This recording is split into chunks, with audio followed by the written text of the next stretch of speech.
안녕하세요.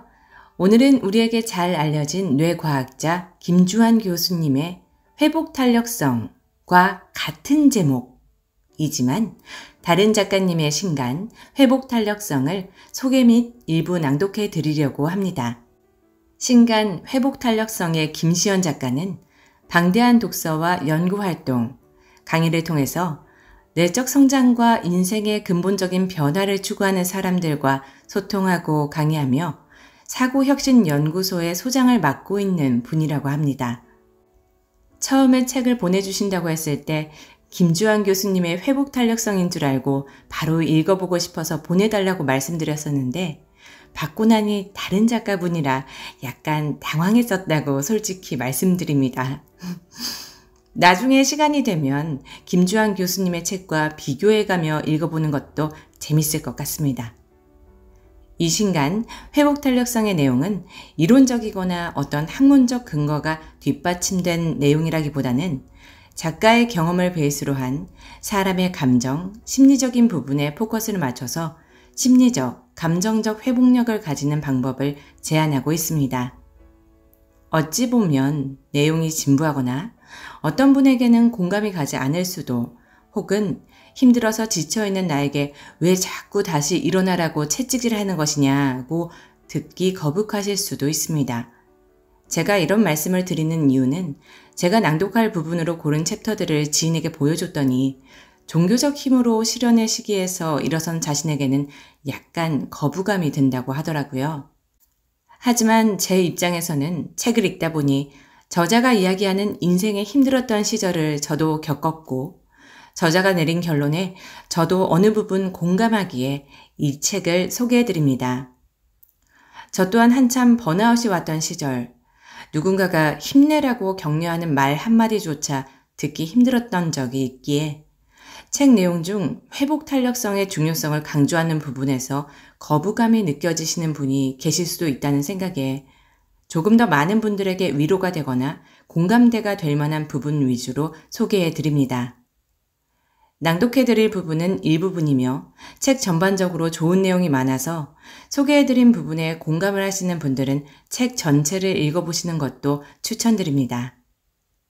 그럼 책에 있던 프리드리히 니체의 한 구절을 읽어드리고 본문 낭독을 시작하겠습니다. 항해하는 배가 풍파를 만나지 않고 조용히 갈 수만은 없다.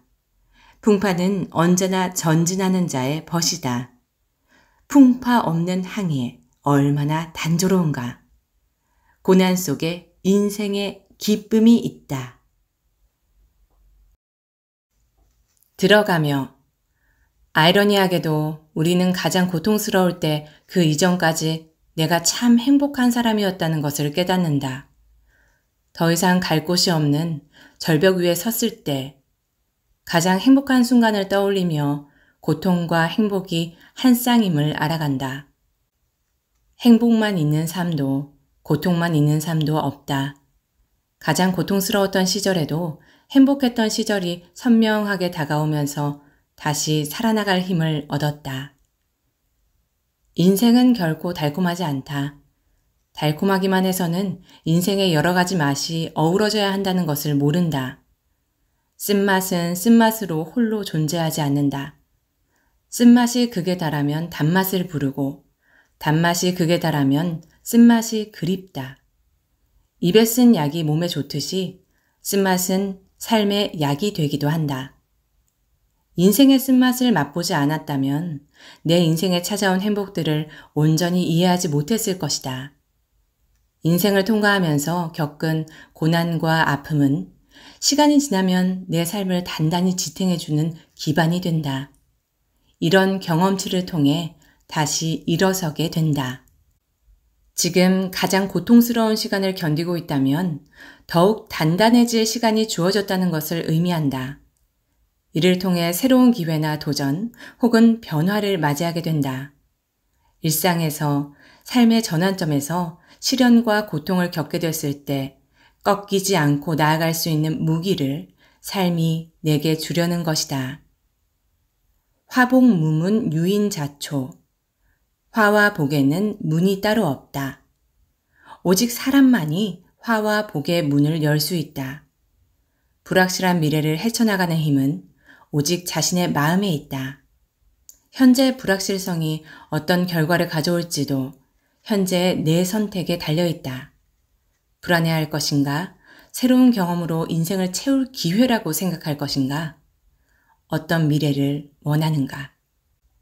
불확실한 상황에 처한 자신에게 실망하지 말고 그 상황을 어떻게 하면 자신에게 유리하게 만들 수 있을지 생각해야 한다.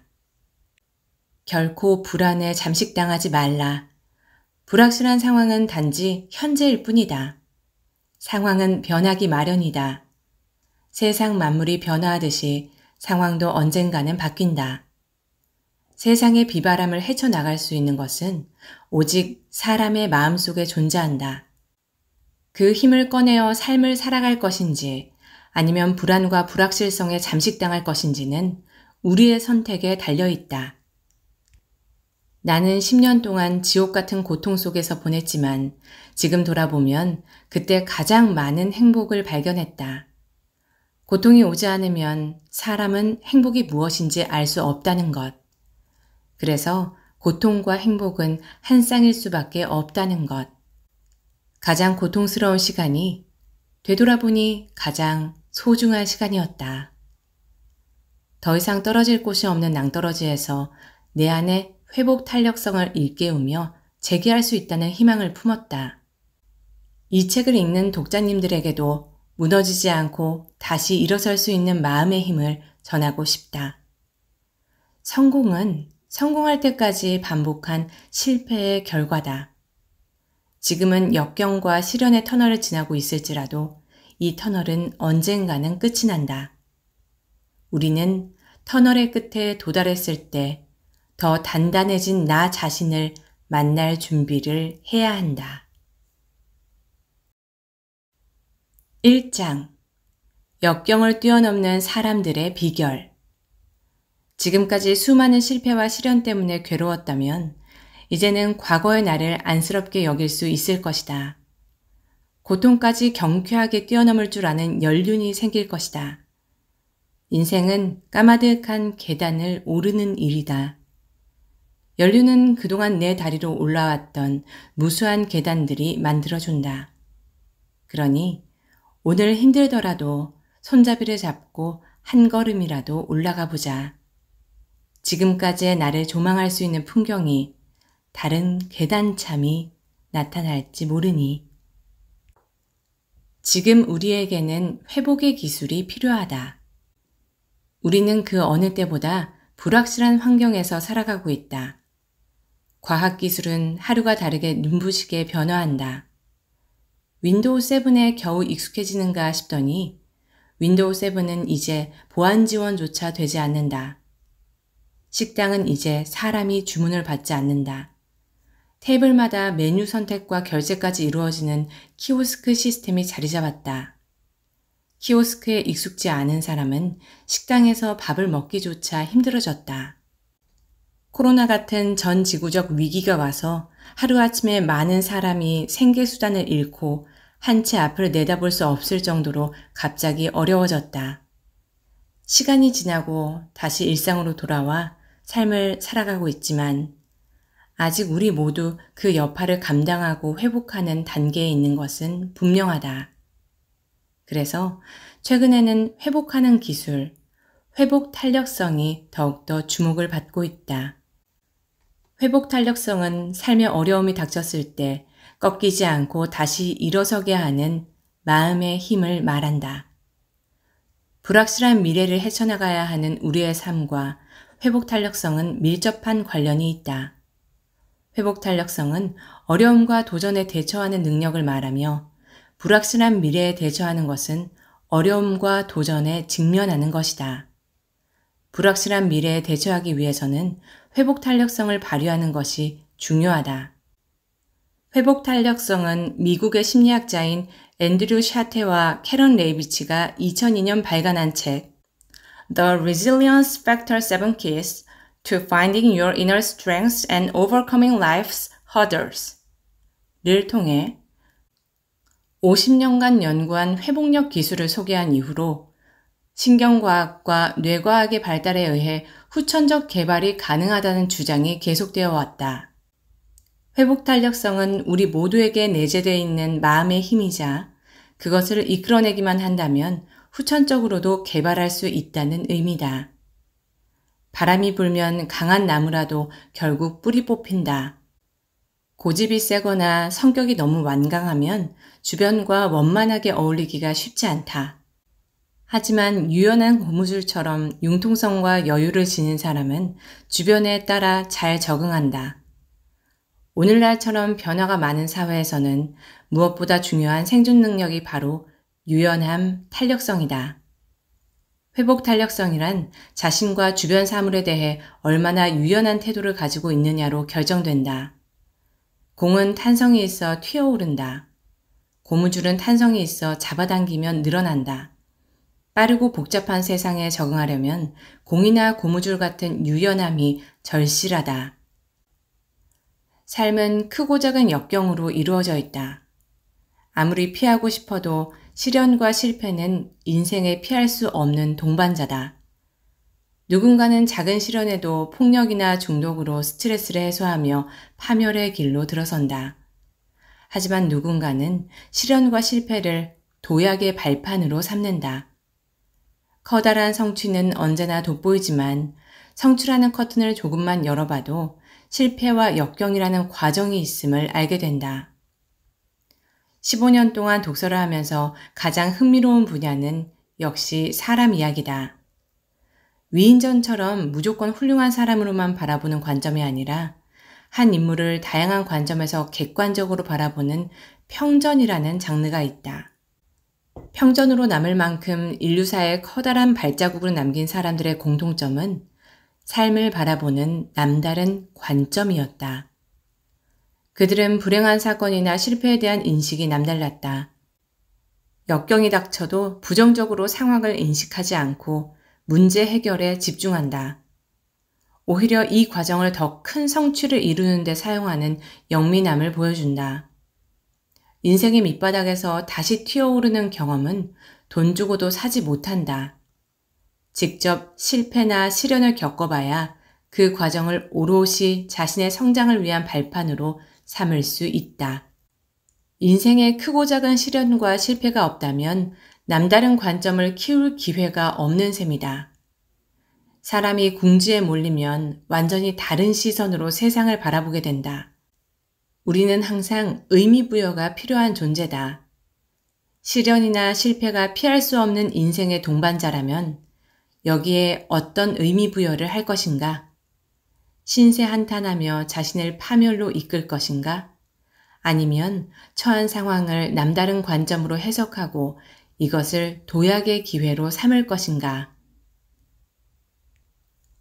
실패에 유연하고 성공에 도전적인 태도. 되돌아보니 실패를 할 때 가장 많이 배우고 성장했다. 수많은 실패의 경험이 없었다면 성장은 멈추었을 것이다. 맨 땅에 헤딩할 때가 가장 아프지만 대신 가장 많이 배울 수 있다. 우리의 삶이 더 나은 것을 향해 나아가고 우리 자신이 성장하는 동안 실패는 피할 수 없다. 피할 수 없다면 기꺼이 실패를 받아들이자. 주역에서 극과 극은 닮아 있다고 한다. 성공과 실패는 사실 한 몸이다. 실패가 있어야 성공이 있고 성공이 있어야 실패가 있다. 둘 중 하나만 선택하라고 한다면 당연히 성공만 고르겠지만 성공과 실패는 한 쌍이라 둘 중 하나만 선택하는 건 애초에 불가능하다. 실패와 성공은 번갈아 가면서 경험하는 것이다. 아무리 실패가 싫고 성공만 하고 싶다고 해도 절대 실패 없는 성공만 맛볼 수는 없다. 9,000번 슛에 실패했다. 300번에 달하는 경기에서 패배했다. 사람들이 그를 믿고 결승 슛을 맡겼을 때는 26번 실패했다. 그는 실패하고 또 실패하고 또 실패했다. NBA 역사상 가장 많은 타이틀을 보유한 마이클 조던의 이야기다. 농구의 신이라 불리는 조던의 농구 인생은 성공만큼 실패가 많았다. 하지만 그는 실패에 대한 생각을 바꾸고 항상 새로운 도전을 시작했다. 실패를 통해 우리가 아는 마이클 조던으로 거듭날 수 있었다.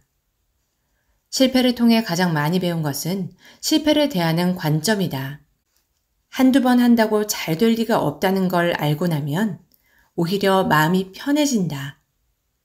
누구나 처음 하는 일은 익숙지 않다. 실패도 경험하지 않으면 어색하다. 피하고만 싶어진다. 하지만 실패를 여러 번 경험하면서 그 안에서 배우고 성장한다면 실패가 곧 성공으로 가는 지름길임을 깨닫게 된다. 깨달음은 공짜로 주어지지 않는다.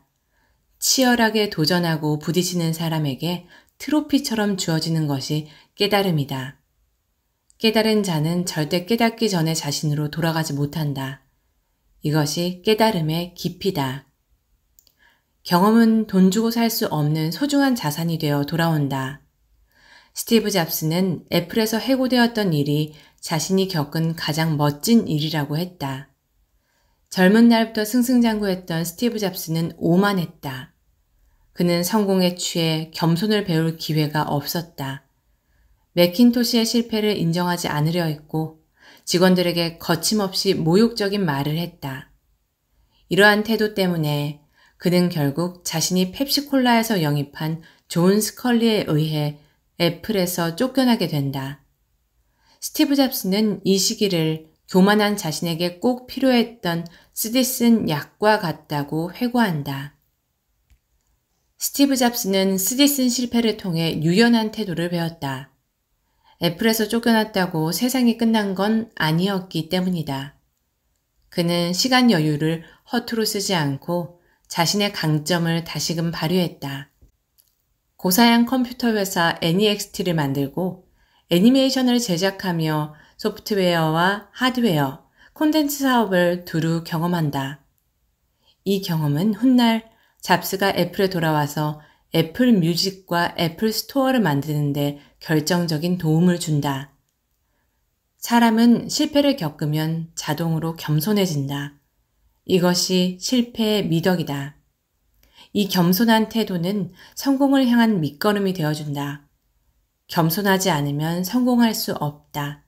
잡스가 젊은 날 오만불손한 태도로 애플에서 쫓겨나지 않았다면 지금 우리가 아는 애플은 존재하지 못했을 것이다. 겸손은 지혜를 선물한다.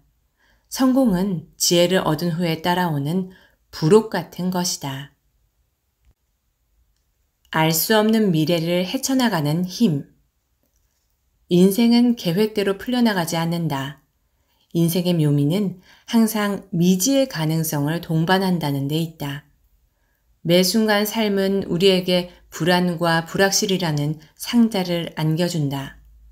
사람이라면 탄생과 더불어 숙명처럼 품고 가야 할 이 상자 안에는 대담함과 용기도 같이 들어있는데 불안과 불확실이라는 중압감으로 인해 겁을 먹은 사람은 상자를 풀어보지도 못한 채 생을 마감한다.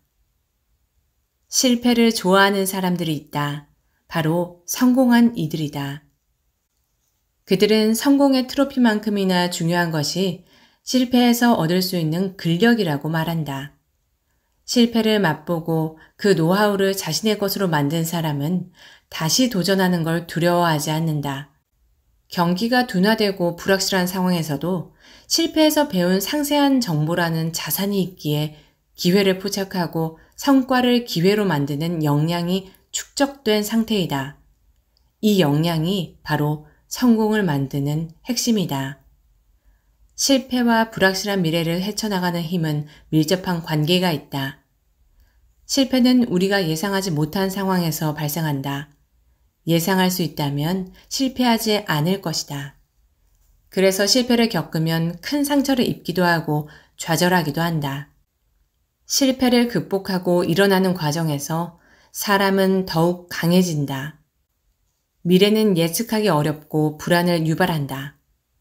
성공과 실패의 간극을 좁히기 위해 대처 방안을 모색하는 과정에서 예상하지 못했던 자신의 능력을 발견하기도 한다. 실패를 경험한 사람은 유연하다.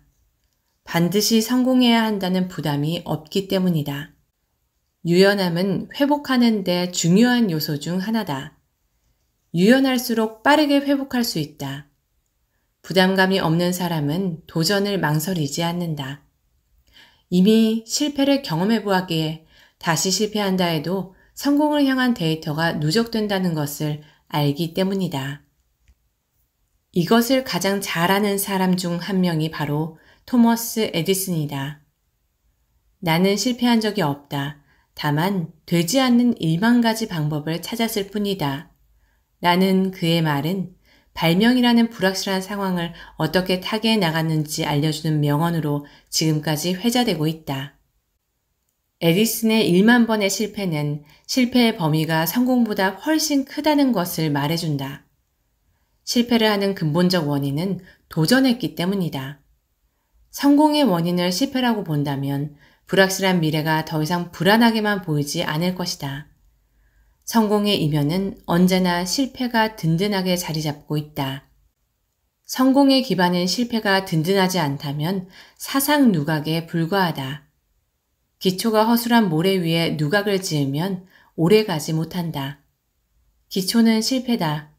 실패라는 기초를 탄탄히 쌓아 올린 끝에 성공이 온다면 무너지지 않는다. 하지만 지나가는 운으로 실패 없는 성공을 만든다면 그 성공은 재앙이 될지도 모른다. 구패는 탄탄한 기초다. 1승은 9개의 단단한 기둥으로 쌓아 올린 성공이다. 구패를 맛본 자는 미래가 두렵지 않다. 구패 뒤에 있을 1승을 기다리고 있기 때문이다. 최선은 하나지만 차선책은 무한하게. 인생에 있어서 반드시라는 건 없다. 반드시 아이돌이 되어야지, 반드시 대기업에 입사해야지, 반드시 서울에 살아야지. 이런 반드시라는 생각이 사람의 시야를 좁게 만든다. 아이돌이 되지 않아도 인생은 행복할 수 있고, 대기업에 들어가지 않아도 돈 버는 방법은 많으며, 서울에 있지 않아도 문화 혜택과 기회를 누리며 쾌적하게 살 수 있다. 반드시 땡땡 해야 해 라고 할수록 계획대로 되지 않는다. 애초에 계획이라는 것이 내가 아는 범위에서만 비롯하기 때문에 가능성을 좁혀버리기도 한다. 하지만 계획대로 되지 않아도 괜찮다. 오히려 계획대로 되지 않는 편이 훨씬 좋은 결과를 양산한다. 변화가 빠르고 변동이 큰 시대에는 최선책이 차선책이 되고 때로는 차선책이 최선책이 될 수도 있기 때문이다. 최선책 하나만 고집하면 오히려 거기에 매몰되어 더 좋은 기회가 와도 눈에 들어오지 않는다. 지금 최선이 나중에도 여전히 최선이란 법은 없다. 포스트잇으로 유명한 기업 3M은 차선책이 최선책보다 좋은 결과를 내는 일을 여러 번 경험했다. 포스트잇 자체가 실패한 접착제에서 탄생한 메모지이기 때문이다. 3M에서 초강력 풀을 개발 중이던 당시 그 과정에서 접착력이 덜한 풀을 책갈피나 메모지 용도로 활용해보자는 아이디어가 떠올라 탄생한 제품이 포스트잇이다. 초강력 풀이라는 최선책보다 접착력이 덜한 풀이라는 차선책이 뛰어났던 것이다. 만약 3M이 초강력 풀에만 집착해서 접착력이 덜한 풀에는 작은 관심조차 없었다면 어떻게 되었을까? 3M의 역사는 120년이 넘었다. 지금은 사무용품, 접착제, 필름 등 수많은 특허를 보유한 기업이지만 3M의 시초는 광물 채굴 업체였다. 1902년 미네소타에서 광물을 채굴하다 광석이 질이 낮아 사업이 좌초되자 금속 연마에 쓰이는 사포를 제조하는 업체로 거듭나게 된다. 만약 그때 3M이 광물 채굴업을 계속해서 고집했다면 지금의 3M이 존재할 수 있었을까? 스카치 테이프, 포스트잇 등 혁신적인 상품을 계속해서 개발할 수 있었던 이유는 최선책에 집착하지 않는 3M의 유연한 기업 문화에 있다. 3M의 핵심 철학은 혁신, 다양화, 노동자 지원이다. 3M에서 운영하고 있는 15%의 법칙이라는 제도는 차선책에 열려있는 기업 문화를 잘 보여준다. 모든 직원이 근무 시간 중 15%를 상사에게 보고할 필요 없는 자신만의 프로젝트를 운영하는 것인데, 포스트잇도 이 15%의 법칙을 통해 나온 결과물이다. 최선책을 위해 달려가던 중 나타나는 수많은 차선책은 때론 최선책보다 훨씬 좋은 선택이 될 수 있다. 최선을 다하되 결과는 하늘에 맡기라는 진인사 대천명의 진정한 의미는 최선을 향해 나아가다 보면 최선보다 뛰어난 차선책이 나올 수 있으니 너무 결과에 연연하지 말라는 뜻이 아닐까. 앞으로의 나를 만드는 건 지금의 나.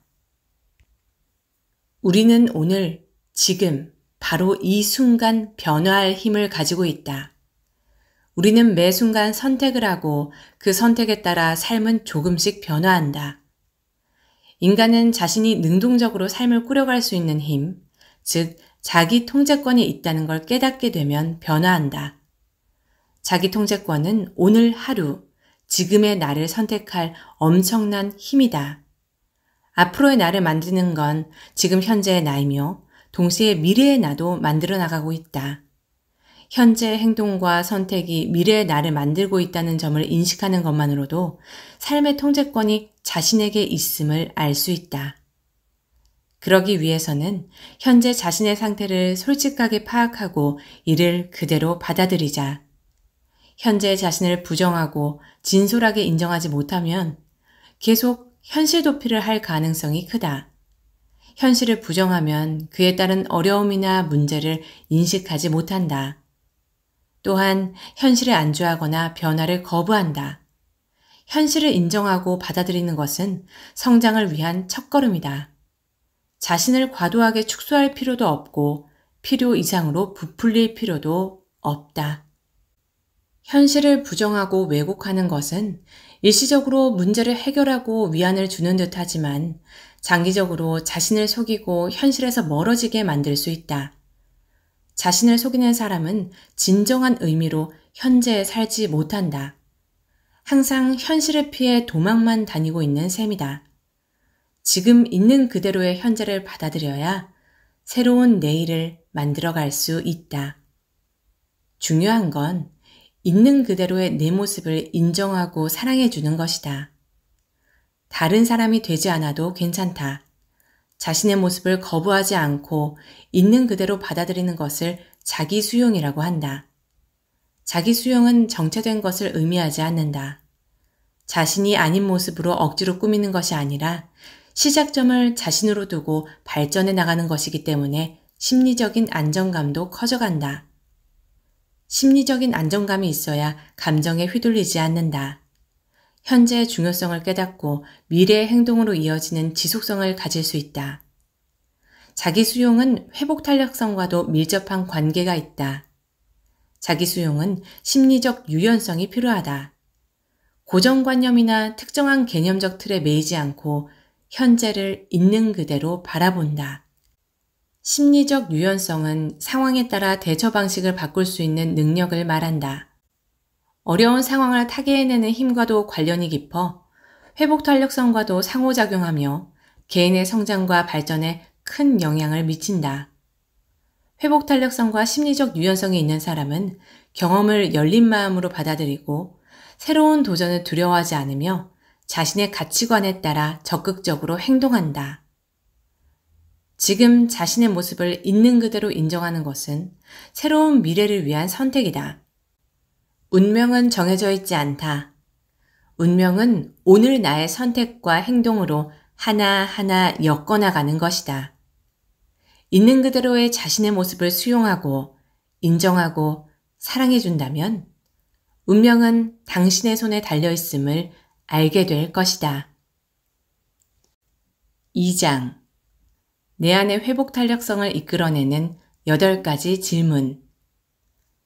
눈으로 책을 읽지 못할 정도로 마음이 힘든 날은 여지없이 노트를 펼치고 펜을 붙잡는다. 사각사각 한 글자씩 꾹꾹 눌러 쓰다 보면 어느새 책의 저자와 한마음 한뜻이 된다. 세상의 시름을 잊으려 했던 필사를 통해 나는 그렇게 조금씩 다른 사람이 되어갔다. 매일 하는 일이 바뀌면 그 일이 나를 바꿔준다. 그것이 내 마음의 근력을 길러주어 단단한 사람으로 거듭나게 한다. 부정적 감정에서 좀처럼 벗어나지 못하는가? 고3 시절 아침 조회 전에 5분 스피치 시간이 있었다. 반 아이들 모두 돌아가면서 자유주제로 5분 동안 발표를 하는 시간인데 소심한 성격의 나로서는 사람들 앞에 서야 하는 것 자체가 무섭고 두려웠다. 하지만 내 차례도 오고야 말았다.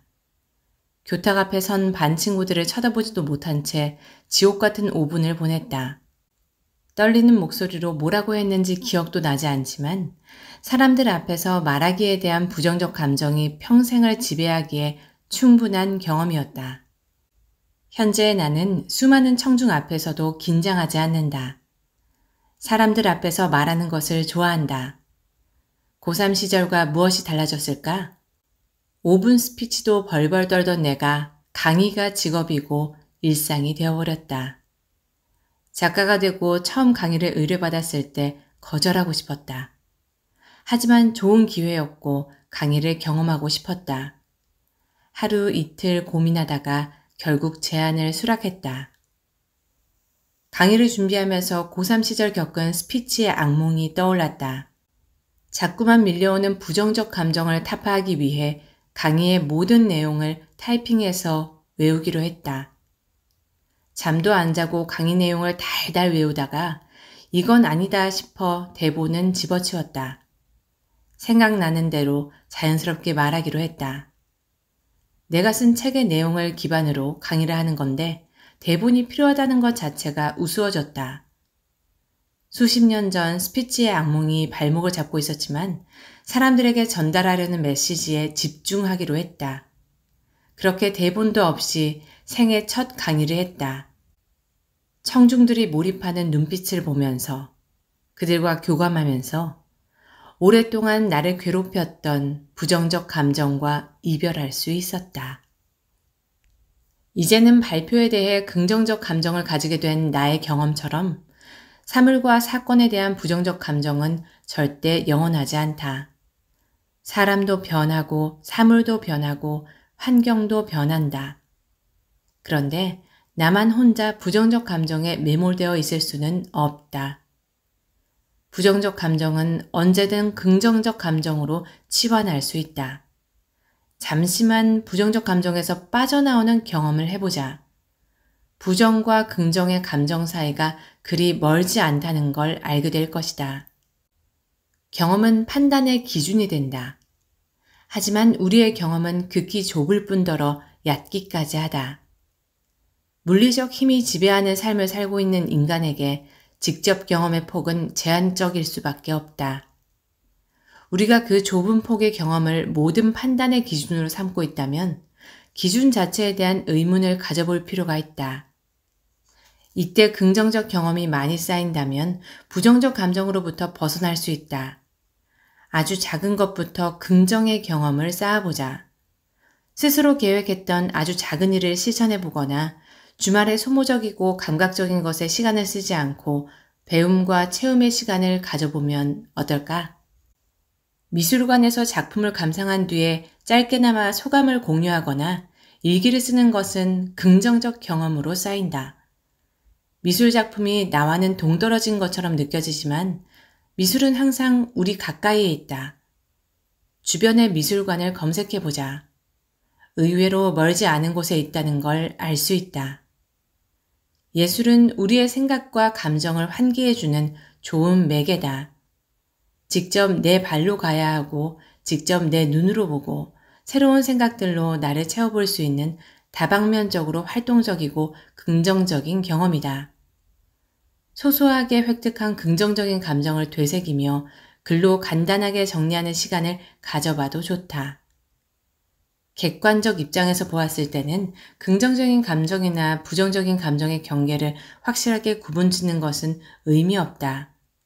다만 과거의 경험에서 파생된 감정들이 현재 시간까지 영향을 주고 있을 뿐이다. 과거는 과거대로 흘러가게 내버려 두자. 과거의 경험이 반드시 옳은 것만은 아니다. 우리가 현재 혁신이라고 칭하는 것들도 과거에는 온갖 혹평과 조롱을 받았다. 전화기는 쓸데없는 장난감 취급을 받았고, 인터넷은 빌 게이츠에게 쓸모없는 서비스 취급을 받았고, 비틀즈는 기타리스트가 포함된 밴드는 한물 같다며 스튜디오 녹음을 거절당했다. 혹평과 조롱이라는 과거에 발목 잡히면 부정적 감정은 사라지지 않는다. 또한 우리가 아는 혁신은 세상의 빛을 보지 못한 채 부정적 과거라는 무덤에서 잠자고 있을 것이다. 지금 종이를 펼쳐서 부정적 감정의 원인을 찬찬히 적어보자. 그리고 그 옆에 반대로 뒤집어 적어보자. 예를 들어 돈에 대한 부정적 감정을 가지고 있다면 왜 돈에 대해 부정적인지 원인을 써보고, 반대로 돈에 대해서 긍정적 감정을 가지면 지금 상황이 어떻게 변화할지 상상해 보는 것이다. 상상은 공짜다. 상상은 내 소유이다. 상상은 자유다. 상상은 무한대이다. 부정적 감정 상태가 오래되면 사람은 상상력과 유연성을 잃게 되어 어떤 사물이나 현상에 대한 관점이 고정된다. 부정적 감정 상태가 고착되기 전에 재빨리 상상력을 발휘해서 그 반대편에서 생각해 볼 필요가 있다. 발표를 하는데 부정적인 감정이 든다면 표정이 어두워지고 목소리는 더 떨리게 되어 있다. 그럴 때는 주저하지 말고 반대로 한번 생각해 보자. 내가 세상에서 발표를 가장 잘한다 라고 상상해 보자. 그리고 당당히 돌파해 보자. 밝은 표정, 자신감 있는 표정, 호소력 있는 목소리로 청중을 사로잡을지도 모른다. 하루에 한 가지 규칙적으로 하는 일이 있는가? 인생의 태풍 같은 시련이 찾아오면 정상적인 사고를 하기가 힘들다. 나에게 시련이 찾아왔을 때도 그랬다. 이 비와 폭풍이 언제 그칠지 모르겠다는 생각이 들자 그렇게 좋아하는 책도 눈에 들어오지 않았다.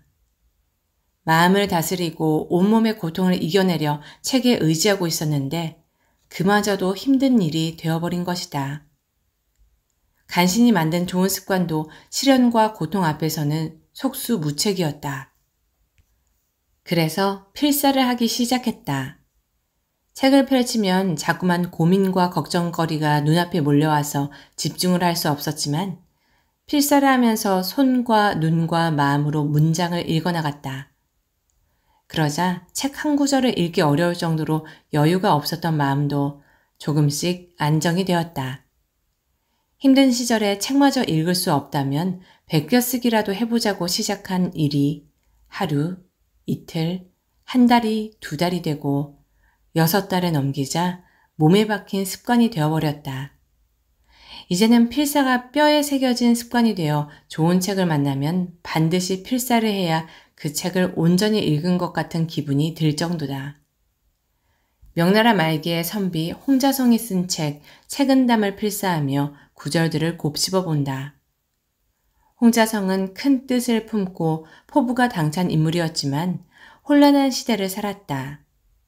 실력이 출중했지만 정치적 모함에 시달려 뜻을 펼치지 못했다. 이 뛰어난 인물에게 세상은 궁핍과 가난을 안겨주었다. 그래서 홍자성은 자신의 비루한 삶을 원망했을까? 실력을 펼치지 못한 시대를 탓했을까? 그는 남다른 선택을 했다. 고초를 겪으며 인생의 밑바닥에서 얻은 깨달음과 성찰을 글로 남기고 스스로를 다스렸다. 그것이 지금까지 전해져 오는 고전 중의 고전, 책은담이다. 삶의 우여곡절 끝에 성찰이라는 보물을 건져 올린 성각자들의 글과 그 행간에 담긴 의미들을 평탄한 시절에는 온전히 이해하지 못했다. 그들이 겪은 인생의 시련과 깨달음을 풍파 없는 삶을 살아온 내가 어떻게 헤아릴 수 있었겠는가. 책은담을 필사하는데 오랜 시간이 걸렸다. 3년 동안 가방에 항상 책임담이 들어있었다. 필사하면서 가슴에 와닿은 문장을 곱씹다 보니 내가 겪은 고난이 다르게 보였다. 매일매일 손으로 꾹꾹 눌러 적어가며 저자 홍자성의 삶을 상상해 보았다. 고난에는 뜻이 있다.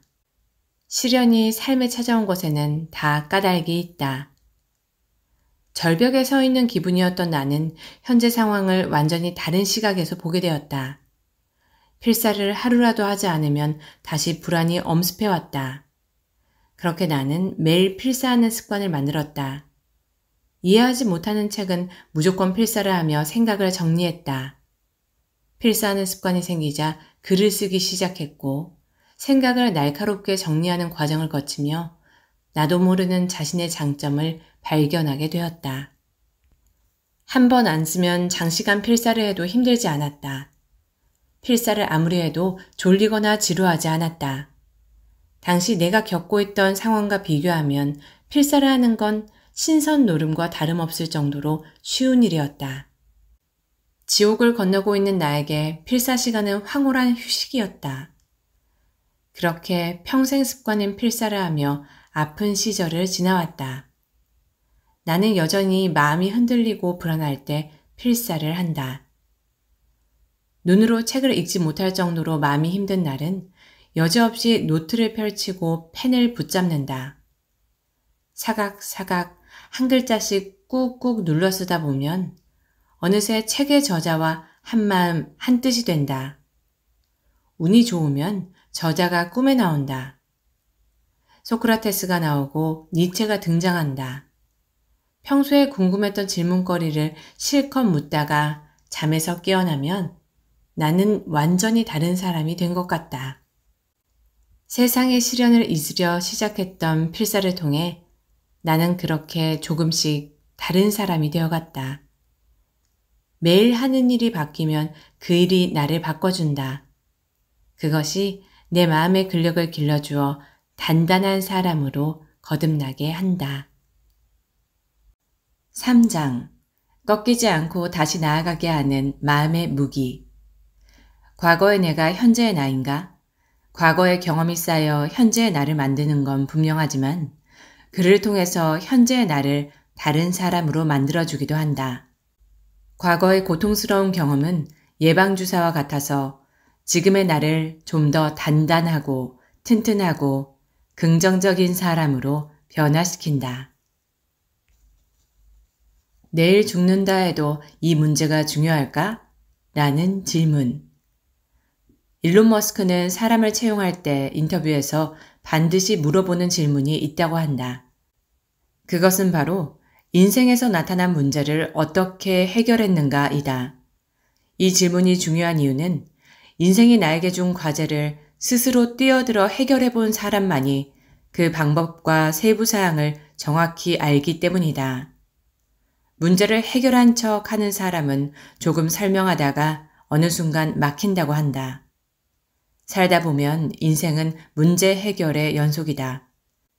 그것이 사소하든 중대하든 문제를 방치하고 그냥 두면 문제가 너무 커져서 해결할 수 없는 상황에 이른다. 하지만 문제를 즉각 해결하다 보면 문제를 어떻게 푸는지 경험이 쌓이고 그것이 단단한 마음 근력으로 자리 잡는다. 풀리지 않는다고 생각했던 문제도 부딪히다 보면 의외로 쉽게 풀릴 때도 있다. 하지만 문제에 겁을 먹고 도망다니기에 급급하다면 작은 문제조차 내가 감당할 수 없는 장벽으로 느껴진다. 지금 하는 걱정 또한 도저히 내가 풀 수 없는 문제 같지만 시간이 많이 흘러서 되돌아보면 큰 걱정거리가 아니었음을 알게 된다. 졸업을 앞둔 대학교 4학년 여름이었다. 학생 신분이 끝나가는 것이 문득 두려워진 나는 침대에 머리를 파묻고 엉엉 울었다. 여기저기서 자격증 준비, 면접 준비로 바쁘다는 와중에 나는 취업을 비롯해서 앞으로 내 인생은 어떻게 될 것인가 라는 생각에 잠도 잘 오지 않았다. 이루어 놓은 것도 없이 준비도 안 된 상태로 사회에 나갈 생각을 하니 눈앞이 캄캄했다. 신경은 날카로워지고 기분은 항상 우울했다. 열패감에 휩싸인 채 그렇게 4학년을 보냈다. 되돌아보니 학생 신분으로 보내는 마지막 해를 제대로 놀지도 제대로 공부하지도 않은 채 걱정만 하다가 보냈다.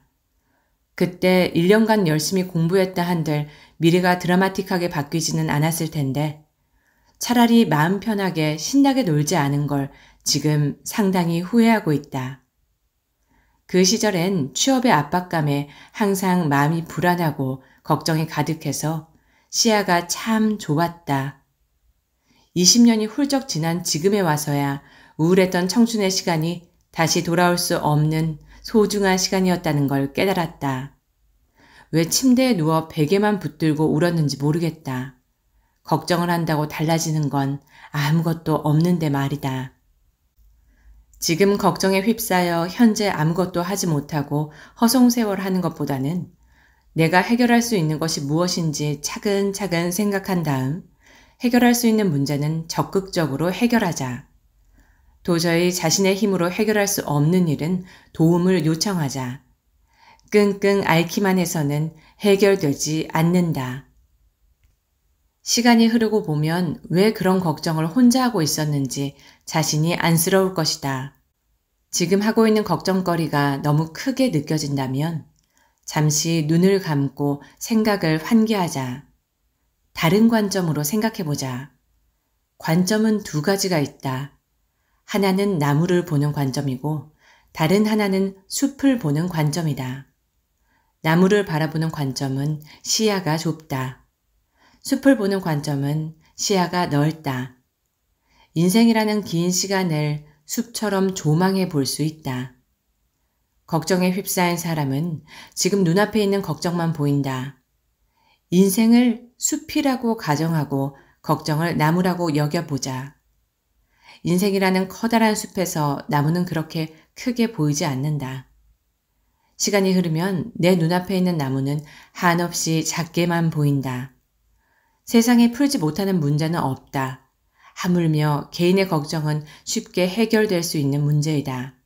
다만 걱정에 가려 지금 시야가 좁아져 걱정거리만 커 보일 뿐이다. 불안은 한 단계 성장하라는 신호. A는 이직을 준비 중이다. 이력서를 넣은 곳 중 한 군데에서 연락이 와서 미팅을 했는데 연봉도 만족스럽고 그 회사는 업계에서 알아주는 중견기업이기에 커리어 측면으로 봐도 괜찮았다. 하지만 문제는 팀장 자리 제안이었다. 리더십을 필요로 하는 자리를 덥석 받아들였다가 자신의 미숙함이 드러날까봐 두려움과 불안이 한꺼번에 찾아왔다. A가 두려움과 불안을 느낀 이유는 성장이 필요한 타이밍이기 때문이다. 여기서 만약 A가 새로운 직급과 일에 대한 불안과 부담 때문에 이직하지 않기로 선택한다면 한 단계 성장할 수 있는 기회는 날아가 버린다. 이제 선택해야 할 것은 팀장직에 대한 두려움에 압도당하거나 감당해보자고 생각하는 것 두 가지뿐이다. A가 직무를 잘 수행할 수 있을지 아닐지는 경험해보고 나서 판단해도 늦지 않다. 불안과 두려움은 실제가 아니다. 그것은 자신의 인식이 만들어낸 허구일 뿐이다. 새로운 일을 앞두고 우리에게 찾아오는 두려움은 한 단계 도약하라는 자극제이다. 사람에게는 실패로부터 자신을 보호하려 애쓰는 내면의 아이가 존재한다. 하지만 언제까지나 어린아이로 머무를 수는 없다. 당당히 맞서는 어른이 되어야 한다. 성장하려는 사람은 필연적으로 두려움과 불안을 느낀다. 두려움과 불안은 성장의 동반자이다. 좌절할 것이 두려워서 실패할까봐 불안해서 이 감정을 피하려고만 하면 좌절, 두려움, 불안은 실체도 없이 커진 채로 우리를 집어삼킬 것이다. 좌절과 불안, 두려움을 정면으로 바라보고 이것의 실체를 반대로 생각해보자. 좌절은 희망을, 불안은 희열을, 두려움은 성장을 의미한다. 에픽테토스는 인간은 현상이 아니라 현상에 대한 자신의 생각 때문에 불안해진다고 했다. 좌절과 불안, 두려움이 찾아오는 이유는 실패한 과거에 생각이 묶여있기 때문이다. 그러한 과거를 항상 현재에 대입한다면 앞으로 나아갈 수 없다. 과거의 실패는 어쩌면 실패가 아닐지도 모른다. 과거의 실패라고 여겼던 수많은 일은 관점에 따라 성장의 밑거름이 될 수도 있다. 실패한 과거의 시선으로 현재를 바라보면 모든 것이 두려워진다. 이것은 사실도 아니고 객관적이지도 않다. 실패라는 필터로 세상을 바라보고 있는 셈이다. 과거의 실패로 인해 움츠러들 필요는 없다. 과거는 과거일 뿐이니 그저 흘려가게 내버려 두자. 현재까지 자꾸 과거의 일을 소환할 필요는 없다. 인간은 시시각각 변화한다. 어제의 내가 오늘의 나인가? 꼭 그렇다고 볼 수는 없다. 시간은 쉼없이 흘러가고 세상은 시시각각 움직이고 있다. 그런데 나는 과거 일에 묶여서 좌절하고 불안해하고 두려워한다면 나만 세상에서 뒷걸음질 치고 있는 셈이다. 살면서 좌절과 불안, 두려움을 겪지 않는 사람은 아무도 없다. 불안을 다스리는 가장 좋은 방법은 불안의 실체를 확인하는 것이다. 외출을 했는데 고데기 전원을 껐는지 안 껐는지 기억이 잘 나지 않는다.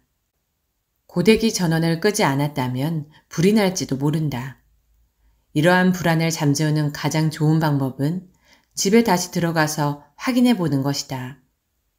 무섭고 두려운 감정이 나를 지배한다면 그 실체를 먼저 확인해 보라. 자라보고 놀란 가슴은 소뚜껑을 보고도 놀라는 법이다. 내가 두려워하는 실체가 자라인지 소뚜껑인지 실체를 확인하기 전까지는 불안의 크기를 가늠할 수 없다. 불안이 온다는 건 한 단계 더 성장하라는 신호다. 좌절과 두려움, 불안을 극복했을 때 우리는 더 강한 자아를 만나게 된다. 불안이라는 자극을 어떻게 활용할 것인가? 불안이라는 괴물은 내가 허락하지 않는 한 나를 조종할 수 없다. 나 자신은 판단의 대상이 아니라 사랑의 대상. 우리는 나를 관찰하는 대신 타인이나 물건, 사건, 현상에 더 관심이 많다. 그런 것들의 주의를 빼앗기다 보니 자신을 자세히 관찰할 시간이 없다. 내가 아닌 다른 것들의 주의를 빼앗기게 되면 남는 건 비교와 판단이다. 그러다 보면 자괴감에 빠지기 쉽다. 이런 감정은 우리의 자존감을 낮추고 자신감을 앗아간다. 판단하는 대신 나를 관찰해보자. 관심 어린 애정의 시선으로 바라보자. 나의 장단점, 특이점, 버릇, 취미, 좋아하는 음식, 시간을 보내는 방법. 자신을 제3자의 시선으로 관찰해보면 분명 새롭게 발견하는 것이 있을 것이다. 자신을 비교와 판단의 대상에서 해방시키려면 일단 나를 관찰하는 시간을 늘려야 한다. 처음에는 쉽지 않을 것이다. 나를 관찰하다니. 남도 아니고 물건도 아니고 나를 내가 어떻게 관찰해야 한단 말인가. 자신을 관찰하는 방법을 간단하게 정리해보면 아래와 같다. 1. 비판적인 시선이 아닌 애정어린 마음을 준비한다. 2. 스마트폰이나 전자 디바이스가 없을수록 좋다. 3. 혼자 있어야 한다. 아무것도 없는 방일수록 좋다. 4. 셀프 인터뷰를 해본다. 거창하게 준비하지 않아도 된다. 평소 궁금한 걸 물어본다. 5. 내 과거와 현재와 미래를 생각해 본다. 사람은 혼자 있는 시간이 길어질수록 자신과 깊게 대화할 수 있다. 마음속에서 들리는 내면의 소리에 귀를 기울이고 집중하게 된다. 방해하는 것이 없기 때문이다. 나 자신과 대화하면 감정과 생각을 이해할 수 있다.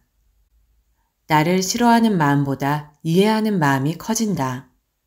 자신과 친해질수록 내면을 깊이 있게 살펴볼 수 있다. 드디어 내가 나를 소외하지 않게 된 것이다. 우리가 애정 있게 바라볼 대상은 첫 번째, 나 자신이다. 정신없이 바쁘게 살다 보면 항상 내가 소외당한다. 주말마다 약속을 잡고 밖으로 돌다 보면 풍광의 마음을 빼앗기거나 남들의 이야기에 묻혀 나를 관찰하기가 쉽지 않다. 내가 나를 소외하니 항상 어딘가 외롭고 쓸쓸하고 두렵고 불안하다. 마음의 불안과 두려움은 나를 소외하는 데서 기인한다.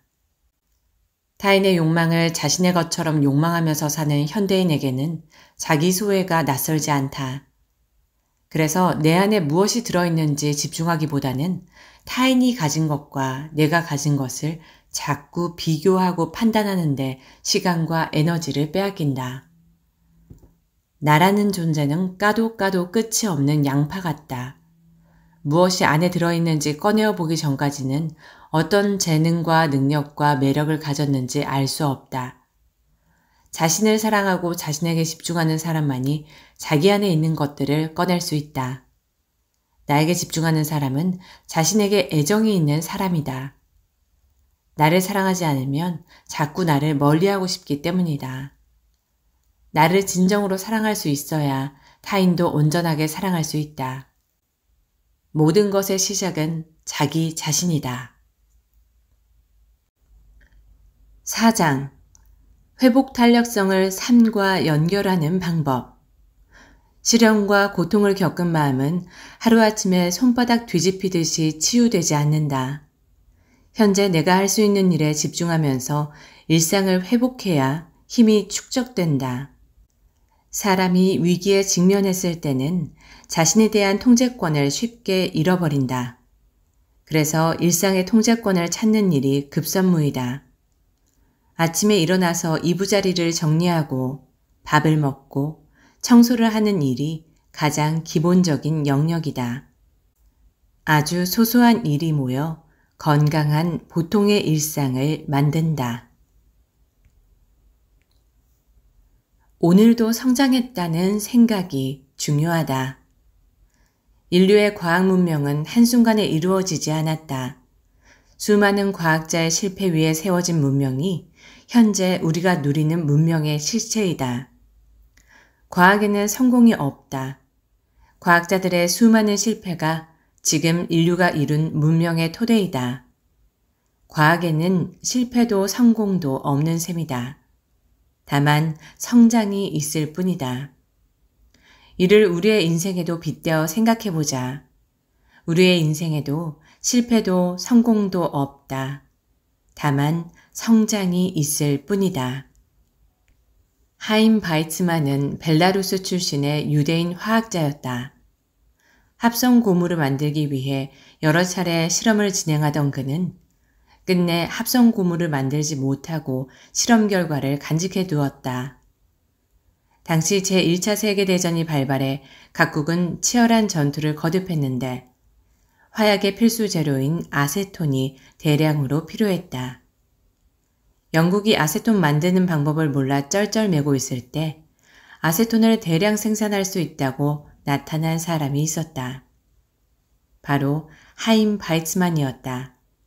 합성 고무를 만들다 실패했던 실험들 덕분에 아세톤을 만들 수 있는 박테리아를 발견했던 것이다.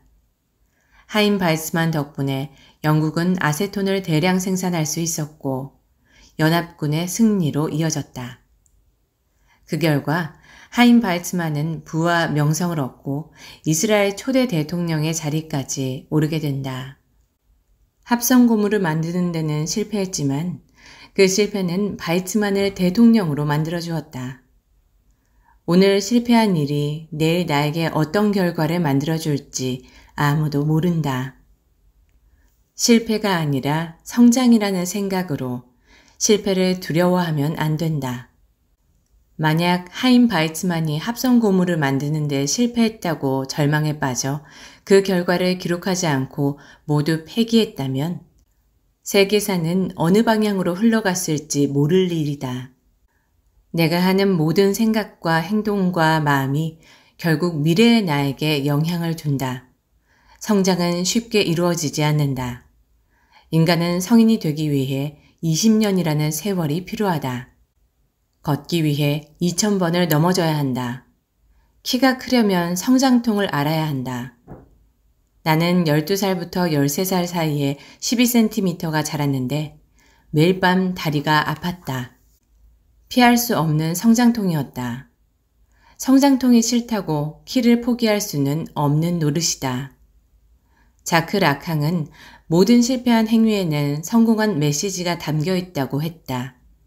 어제, 오늘, 내일도 지속해서 시도해보는 일상은 힘들 것 같지만 뿌듯함이 더 크다. 빈센트 반 고흐는 소소한 일들이 조금씩 모여 위대한 성과를 이룬다고 했다. 고흐도 매일 명작을 그리진 못했다. 하지만 매일 그리다 보니 명작이 나왔다. 매일 쓰다 보면 명작이 나올지도 모르니 나도 그날을 위해서 뭔가를 또 써본다. 잘 안 풀려도 쓴다. 매일 모니터 앞에 앉아서 키보드 때리기를 멈추지 않는다. 혹시 내일은 글이 잘 써질지도 모르니까. 쓰다 보면 잘 써진다. 매일 쓰지 않으면 퇴보하는 느낌이 든다. 글이 안 풀려도 그걸 넘어서는 순간이 오면 짜릿하다. 성장하는 느낌도 든다. 일상에서 시도하기를 멈추지 않으면 언젠가 잘 풀리는 날이 오는 걸 경험으로 알 수 있다. 많은 사람이 반복적인 일상에 무료함을 느낀다. 이 무료함을 짜릿함으로 바꾸는 좋은 방법이 있다. 매일 도전하고 실패하면 된다. 도전하는 건 힘들지만 지루하지는 않다. 20세기 전반에 출간된 소설 중에 최고라고 불리는 잃어버린 시간을 찾아서의 저자 마르셀 프루스트의 자필 원고를 보면 온통 빼곡한 퇴고 흔적 때문에 글씨를 알아볼 수 없을 정도다. 무수히 고친 흔적과 밑줄, 수정하고 재배치한 문장들로 얼마나 퇴고를 여러 번 거쳤는지 알 수 있다. 천재로 불리는 작가들도 고뇌의 시간을 거치면서 오랜 시간 퇴고에 공을 들인다. 나는 책 한 권을 탈고하기 위해서 전체 원고 프린트를 20번 정도 한다. 초고는 못 봐주겠다. 20번째 프린트한 원고는 좀 봐줄 만하다. 오늘 쓴 글은 쓰레기라 할지라도 매일 손보면 썩 괜찮아진다. 니체는 인간은 교량이라고 했다. 오늘 성장했다는 느낌이 내일을 위한 교량이 된다. 오늘을 그냥 보내지 않고 교량이라도 건설했으니 얼마나 뿌듯한가. 지금 내가 할 수 있는 일을 한다. 시험을 앞두고서는 책상 먼지가 유독 잘 보인다. 방안을 둘러보니 청소가 하고 싶다. 갑자기 책장을 가지런히 정리하고 싶다. 사람은 부담감을 느끼면 뇌의 회피 본능으로 인해 지금 해야 할 일을 미루고 다른 일로 회피하고 싶어 한다. 하기 싫고 어렵고 복잡할수록 회피 본능은 강해진다. 코앞에 시험을 앞두고 있으면서도 지금 공부해야 한다는 것을 충분히 알고 있으면서도 청소하는 행위로 도피를 한다. 인간은 본능적으로 스트레스 상황을 피하려 하기 때문에 중요한 일을 앞두고 도망가고 싶어하는 마음은 당연하다. 이럴 때는 다른 일을 하면서 시간을 보내지 말고 무엇 때문에 스트레스를 받고 있는지 이유를 알아야 한다. 스트레스는 삶의 독이 되기도 하고 약이 되기도 한다. 스트레스가 독이 될 때는 중요한 일을 앞두고 상관없는 행동으로 도피하는 것이다. 사람은 스트레스를 받으면 마냥 놀지는 않는다. 대신 다른 행위로 회피한다. 시험을 앞두고 방 청소를 하는 것처럼 말이다. 사실 그럴수록 스트레스가 더 커진다. 스트레스를 약으로 쓰려면 스트레스를 정면으로 수용해야 한다. 회피하는 데서 오는 스트레스는 잘하고 싶다는 마음 때문에 또 잘 해내지 못할지도 모른다는 걱정이 원인이다. 무언가를 자꾸 미루거나 중요한 순간에 도망가고 싶다거나 일의 우선순위를 뒤바꾸고 싶은 마음이 스트레스의 형태로 나에게 자극을 주는 것이다. 해야 할 일이 중요하면 중요할수록 더욱 커지는 부담감, 스트레스, 미루고 싶다는 생각 등을 타파하는 가장 좋은 방법은 어떤 일을 하든 내가 마주해야 하는 첫 번째 장벽이라 여기고 지금 할 수 있는 가장 작은 일부터 시작하는 것이다. 예를 들어 내일 보는 시험이 부담되고 좋은 점수를 받지 못할까봐 아예 놔버리고 싶을 수 있다. 그럴 때도 내가 지금 할 수 있는 작은 일부터 한다. 암기 과목이라면 벼락치기를 해도 효과가 있을 것이다. 또 기출문제를 풀어보는 것만으로도 공부를 아예 하지 않는 것보다는 좋은 점수가 나올 것이다. 글쓰기가 막막할 때 마감을 미루고 싶은 유혹에 시달린다. 미룬다고 딱히 글이 잘 써지는 것도 아닌데 이런 상황을 벗어나고만 싶다. 이럴 때는 뭔가를 써야 한다. 의식의 흐름대로 일기를 쓰듯이 생각이 나는 대로 쓰기 시작한다. 키보드를 두드리기 시작하면 신기하게 쓰고 싶었던 소재가 연결이 된다. 무의식에 있던 생각이 의식으로 떠오르면서 손가락은 자동으로 키보드를 마구 두드리고 있다. 마감을 미룬다고 대단한 글을 쓰는 게 아니라면 마감을 미루지 않는 것이 옳다. 우리는 이것을 모두 알고 있다. 알고 있다면 지금 할 수 있는 일을 하자. 작은 것이라도 좋다. 시험을 앞두고 있다면 일단 책을 펼치고 펜을 잡아야 한다. 중요한 경기를 앞두고 있다면 운동화 끈을 단단히 매고 연습을 해야 한다. 마감이 코앞이라면 노트북을 열고 글을 써야 한다. 회피하는 것도 결국 습관으로 굳어진다. 중요한 일을 앞두고 어떻게 하면 도망갈 수 있을까? 잔머리만 굴리는 자신을 발견했을 때는 이미 회피 본능에 충실한 상태다. 사람이 본능대로만 살면 극복할 수 있는 일이 하나도 없다. 하지만 본능을 역행할 때 우리에게 주어지는 보상은 크다. 도망가면 당장은 편할지 몰라도 평생 그 순간을 후회하게 될 수 있다. 우리에게는 살면서 반드시 해야 할 일들이 주어진다. 해야 할 일들은 데드라인이 존재한다.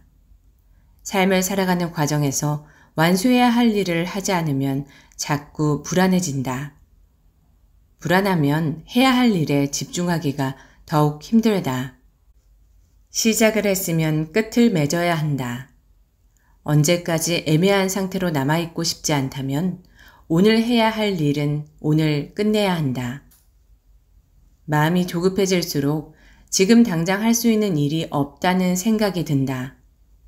마감을 앞두고 오늘 포기하는 것보다는 당장 노트북을 열고 한 문장이라도 쓰는 것이 낫다. 완벽한 문장 대신 포기를 중단하게 하는 문장이면 충분하다.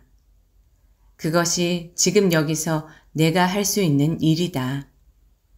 불안해하며 손톱을 깨물거나 머리를 꼬는 것보다 유튜브를 보며 시간을 잊는 것보다 하나씩 이어나가는 것이다. 오늘 지금 여기서 의미 있는 일을 하라. 그것이 비록 완벽하지 않더라도 말이다. 5장. 인생의 행복을 끌어당기는 회복 탄력성의 힘. 어떠한 상황에서도 자신을 인정하고 격려하라. 스스로를 긍정하면 삶에 활력이 생긴다. 현재에 충실하고 가장 중요한 관계를 지켜내는 힘은 자신과의 관계에서 비롯된다. 스스로를 격려하고 응원할 줄 아는 사람은 어떤 풍파도 이겨낼 힘이 있다는 것이다. 과거는 삭제하는 것이 아니라 뛰어넘는 것. 흑역사는 누구에게나 존재한다. 흑역사는 없었던 일로 치거나 잊고 싶을 만큼 부끄러운 과거를 의미한다. 수많은 흑역사를 뒤로하고 현재의 내가 존재한다. 나는 살아있는 흑역사 제조기이다. 지금도 흑역사를 열심히 만들고 있다. 흑역사는 대부분 지우고 싶은 일들 투성이겠지만 또 어떤 면에서 보자면 흑역사에 있었기에 현재 자신이 존재할 수 있다. 흑역사라는 과거는 유유히 흘러가게 내버려 두자. 아무리 과거를 바꾸고 싶어도 다시 돌아간다 해도 우리는 같은 선택을 할 것이다. 지나간 흑역사를 부정하는 것만큼 부질없는 일도 없다. 시간이 좀 더 흐르면 흑역사도 다시 돌아오지 못할 추억으로 남는다. 과거의 흑역사는 앞으로 내릴 수많은 선택을 올바로 이끌어줄 예방주사일지도 모른다. 과거는 과거대로 의미가 있다. 그래서 과거를 돌아보며 흑역사를 삭제하려 하기보다 흑역사가 만들어준 오늘에 집중하고 싶다. 흑역사를 인정하고 있는 그대로의 모습을 존중하면 함부로 타인을 재단하거나 판단하지 않게 된다. 흑역사가 없다면 현재의 나도 없을 것이다. 자신을 있는 그대로 인정하는 사람은 매력적이다. 거짓으로 흑역사를 부정하지 않으니 담백하다. 전성기를 누린 아티스트들이 살아온 궤적을 따라가 보면 엄청난 흑역사의 시절이 있다. 어린 나이에 정점에 오르든 뒤늦게 빛을 보든 대중의 관심을 받은 만큼의 흑역사가 존재한다. 그 흑역사란 차마 입에 담기도 민망한 수준이거나 커리어를 끝장낼 정도의 일이기도 하다. 그들에게 이런 흑역사가 있는 이유는 간단하다. 실패를 무릅쓰고 도전을 계속해 나가면 흑역사가 생길 수밖에 없다. 도전이 언제나 성공적인 결과를 도출하는 것은 아니기에 남들 보기엔 그저 그런 실패일 수 있다. 하지만 자신의 실패 또한 묵묵히 받아들이고 다음을 향해 정진하는 태도는 결국 엄청난 성공을 만든다. 성숙한 자기 수용과 긍정적인 자아 강화의 과정이다. 흑역사를 경험으로 삼아 자신을 더 단련하고 마침내 과거의 나를 뛰어넘는 것. 그것이 인생의 전환점이 되기도 한다. 레전드로 칭송되는 사람들은 흑역사 때문에 주저앉지 않았다. 흑역사를 뛰어넘을 용기를 갖고 어떻게 해서든 끝까지 해낼 방법을 찾았다. 이런 패기는 과거를 삭제하기보다 뛰어넘은 자의 트로피다. 성공한 사람들도 같은 인간으로서의 치명적인 약점을 가지고 있었다. 지독한 흑역사를 가지고 있었으나 흑역사를 보는 관점이 보통 사람들과는 달랐다. 그들은 흑역사마저 지렛대 삼았다. 어떤 분야의 족적을 남기고 싶다면 흑역사를 남겨라. 그리고 그것을 넘어서라. 흑역사를 두려워하는 사람은 창의적인 도전이 불가능하다. 세상 사람들의 비난에 직면한다고 해도 그것마저 소재로 삼고 승화시키는 지렛대로 삼아라. 그러면 어느 순간에 어떤 일이든 해낼 수 있는 자신으로 거듭날 것이다. 고통은 피할 수는 없지만 그 의미는 선택할 수 있다. 인생은 언제나 희노애락과 함께한다. 고통을 피할 수 있는 방법은 없지만 고통이 주는 의미를 선택할 수는 있다. 우리는 의미를 쫓는 존재들이다. 모든 일에 의미를 부여하고 싶어 한다. 고통을 겪는 순간 우리는 진짜 행복을 보는 마음의 눈이 생긴다. 프리드리히 니체는 24세의 고전문헌학 교수로 채용되면서 그 당시에는 최연소 교수가 되는 영예를 얻는다. 하지만 비극의 탄생이 출간된 이후 니체의 삶은 극적으로 변화하게 된다.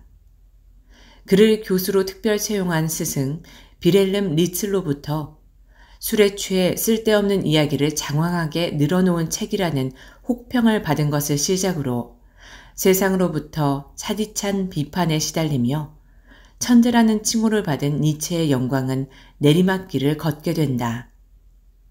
그가 맡은 고전문헌학 수업의 수강생은 줄어들었고 철학과 교수로 자리를 옮기려는 시도는 대학 측으로부터 거절당한다. 니체의 고통은 여기서 끝나지 않는다. 니체의 아버지는 뇌연화증으로 35세의 나이에 세상을 떴는데 니체도 바로 그 뇌연화증을 앓으며 아프지 않은 곳이 없었다. 멀쩡하게 교수 자리에 있다가 쫓겨나다시피 대학을 그만두고 평생 유전병의 굴레에서 벗어나지 못한 니체는 정신적, 육체적으로 고통받는 삶을 살아가게 된다. 하지만 니체는 그 고통을 외면하지 않았다. 오히려 지독한 고통 덕에 초인이라는 개념의 위버맨쉬라는 새로운 인간상을 만들어낸다. 니체의 철학은 고통 위에서 꽃피었던 것이다. 삶이 있기에 고통이 존재한다. 고통을 느낄 때마다 삶에 희열하라. 그것이 살아있는 생명으로서 받는 나만이 풀어볼 수 있는 삶의 의미라는 선물 꾸러미다. 니체가 고통을 위버맨쉬로 승화했듯이 사람은 차원이 다른 더 높은 곳으로 가려면 고통이라는 상자를 필연적으로 먼저 열어보게 되어 있다. 고통을 겪으면 사람의 진면목이 나오기 때문이다. 그래서 고통이 오면 당장은 아프더라도 그것을 감사하게 받아야 한다. 고통에 감사하라니. 아파 죽겠는데 어떻게 감사하라는 걸까? 너무 잔인한 거 아닌가? 라고 생각할 수 있다. 대운이 트이는 사람의 징조가 있다. 모든 악재를 한꺼번에 겪거나 악재가 끊이지 않고 계속 일어난다. 그 악재의 끝은 대운이다. 대운을 받을 만한 사람인지 먼저 시험을 겪는 과정이 바로 고통이다. 고통에서 일어나지 못하면 큰 복을 받을 자격이 주어지지 않는 것이다. 그러니 고난이 시작되면 대운을 받을 사람으로 선택받은 것이니 그것을 감사하게 받자. 고통은 사람의 그릇을 키워주기도 한다. 우리가 고통을 겪을 때 그것을 이겨내는 방법을 찾아내고 그 과정에서 많은 경험과 지식이 쌓이게 된다. 그 이전의 삶에서 자신에게 있었던 한계를 깨닫고 이를 극복하기 위한 여러 시도를 해본다. 이렇게 쌓인 경험과 지식은 비슷한 상황이 생길 때 더 의연하게 대처할 수 있게 만들어준다. 그러면서 사람의 그릇은 한층 더 깊어지고 넓어진다. 고통은 단순히 힘든 일이 아니라 오히려 사람을 성장시켜주고 삶의 질을 높여주는 역할을 한다. 그러니 고통이 와도 어떻게든 견뎌내라. 모든 고통은 지나가기 마련이다. 고통이 지나간 자리에는 희열이 남는다. 고통과 희열은 한 쌍이기 때문이다. 고통을 먼저 받으면 희열은 알아서 따라온다. 고통을 겪는 이유는 희열이 곧 온다는 의미이다. 어찌 감사하지 않을 수 있겠는가? 자신이 감내할 수준이 아닌 고통은 오지 않는다. 고통이 온 이유는 다 그만한 고통과 거기에 비례하는 희열을 받을 만한 사람에게 온다. 오늘 낭독은 여기까지입니다. 편안한 시간이 되셨기를 바라며 오늘도 행복하세요.